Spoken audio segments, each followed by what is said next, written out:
देश और दुनिया की तमाम छोटी और बड़ी खबरों के लिए हमारे चैनल को सब्सक्राइब करना न भूलें और बेल का बटन जरूर दबाएं। नमस्कार दोस्तों, स्वागत है आपका देश लाइव में और आपके साथ मैं हूं आशिमा त्यागी।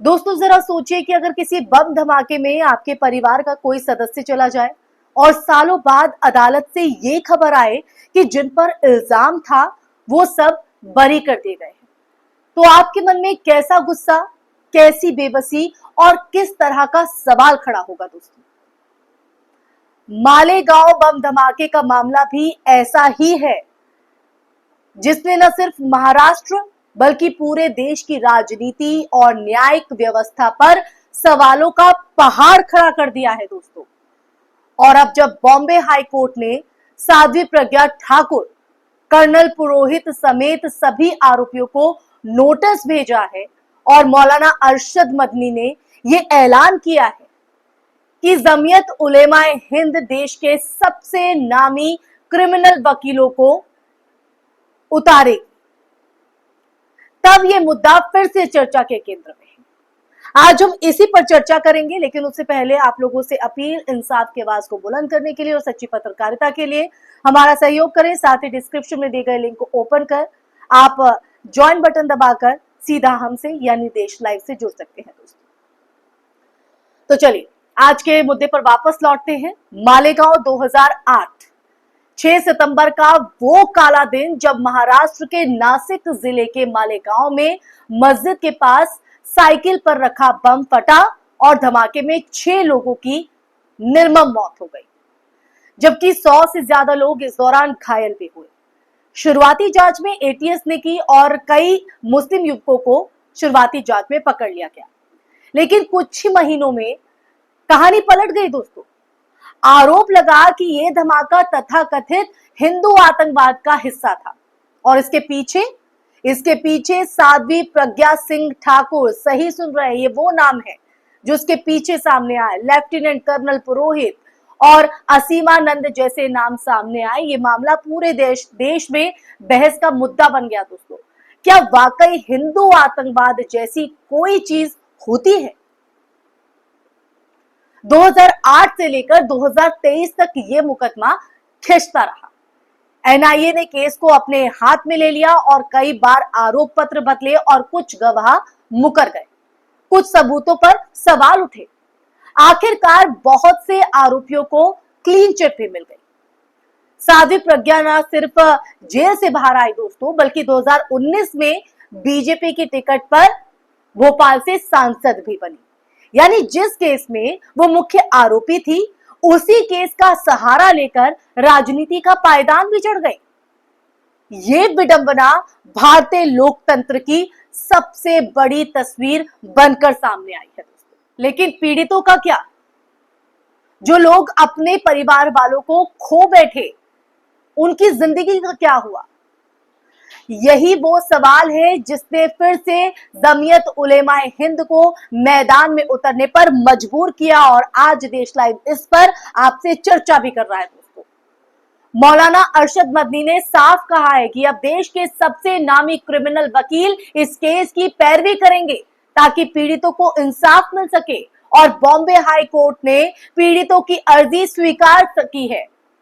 साध्वी प्रज्ञा और कर्नल पुरोहित समेत सभी आरोपियों को इस संदर्भ में नोटिस भी जारी कर दिया गया। यानी जो प्रक्रिया है वो अब शुरू हो चली है कि इस जंग को कैसे आगे लड़ा जाएगा। अब दोस्तों, सवाल यह है कि इस पूरे मामले में राजनीति का रोल कितना गहरा रहा, क्योंकि सच तो यह है कि 2008 से 2014 तक जब कांग्रेस सत्ता में थी तो इस केस को हिंदू आतंकवाद के नैरेटिव से जोड़ा गया, और 2014 के बाद जब बीजेपी सत्ता में आई तो यह नैरेटिव बदल गया कि केस की धार कुंद होती चली गई। साध्वी प्रज्ञा की जमानत और फिर सांसद बनना इसका सबसे बड़ा सबूत है। अदालत के सामने सबूत टिके नहीं, आरोपी छूटते चले गए, लेकिन पीड़ित आज भी वही है जिनकी जिंदगी तबाह हुई। क्या वापस मिल पाएगी वो तबाह हुई जिंदगी उनकी? भारत की न्यायिक व्यवस्था पर भी ये केस बड़ा सवाल खड़ा करता है दोस्तों। अगर इतने बड़े केस में आरोपी छूट सकते हैं तो आम नागरिक किस भरोसे के साथ अदालत का दरवाजा खटखटाए? क्या उसे न्याय मिल पाएगा? क्या हमारी जांच एजेंसियां इतनी कमजोर हैं कि वो ठोस सबूत तक पेश नहीं कर पाती, या फिर उन पर राजनीतिक दबाव इतना ज्यादा होता है कि सच कभी सामने आ ही नहीं पाता? जमीयत का कदम इसलिए अहम है दोस्तों क्योंकि ये सिर्फ एक केस की पैरवी नहीं, जी हां, बल्कि न्याय व्यवस्था में भरोसा बनाए रखने की कोशिश है। जब समाज का एक वर्ग ये महसूस करने लगे कि उसे इंसाफ नहीं मिलेगा तो लोकतंत्र का आधार ही हिल जाता है दोस्तों। और यही वजह है कि मौलाना अरशद मदनी ने यह बयान दिया कि देश के नामी वकील अब इस केस में पैरवी करेंगे ताकि पारदर्शिता के साथ इसमें न्याय मिल सके उन पीड़ितों को जिन्हें न्याय नहीं मिल सका है। लेकिन दोस्तों सवाल अब यह भी उठता है कि साध्वी प्रज्ञा ठाकुर जैसी आरोपी जो शख्सियत को राजनीति में जगह कैसे मिल गई? क्या ये लोकतंत्र की ताकत है या उसकी सबसे बड़ी कमजोरी? भोपाल से चुनाव जीतकर संसद पहुंचना और वहां बैठकर बयान देना कि मैं नाथूराम गोडसे को देशभक्त मानती हूं,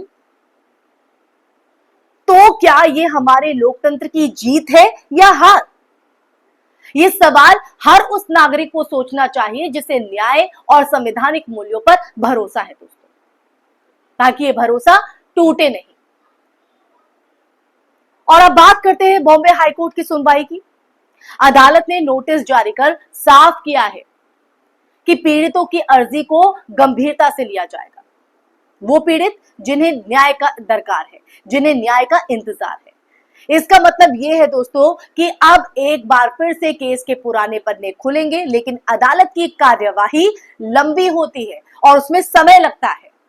सवाल यह है कि क्या 6 हफ्तों बाद होने वाली अगली सुनवाई पीड़ितों के लिए उम्मीद की किरण लाएगी या ये लड़ाई भी सालों खिंच जाएगी, यानी तारीख पर तारीख। दरअसल इस केस को समझने के लिए हमें यह भी देखना होगा दोस्तों कि भारत में आतंकवाद के मामलों की जांच और सुनवाई का इतिहास कैसा रहा है,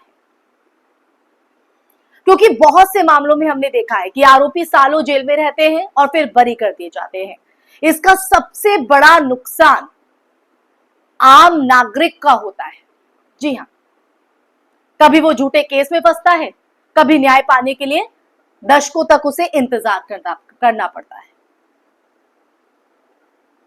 अब मालेगांव केस में आप ले लीजिए। मालेगांव केस हमें यह सोचने पर मजबूर करता है कि आतंकवाद का कोई धर्म नहीं होता, चाहे वो मुस्लिम हो या हिंदू। आतंकवाद बस आतंकवाद होता है, उसकी कोई जात नहीं होती।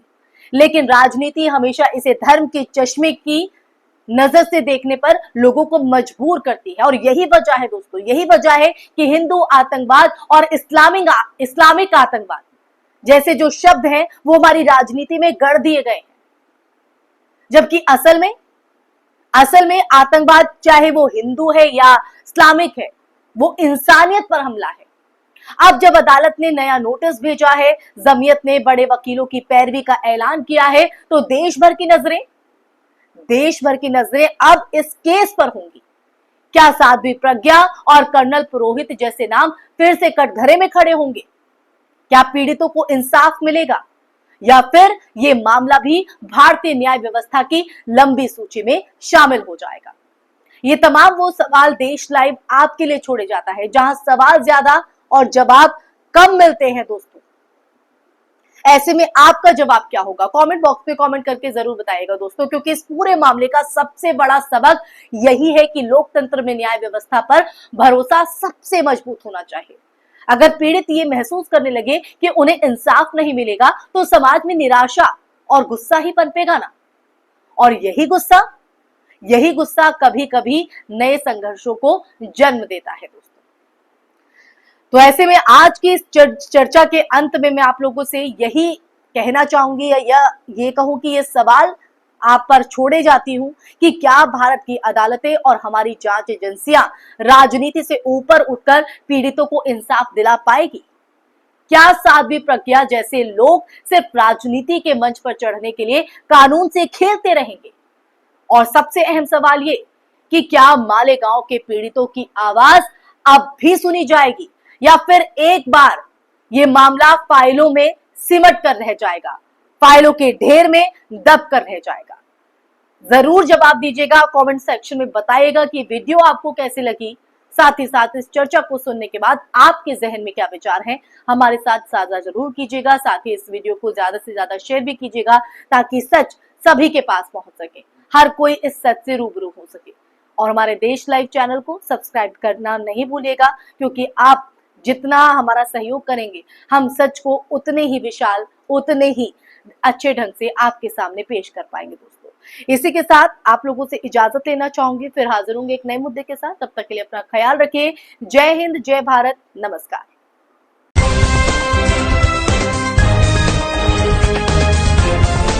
देश और दुनिया की तमाम छोटी और बड़ी खबरों के लिए हमारे चैनल को सब्सक्राइब करना न भूलें और बेल का बटन जरूर दबाएं।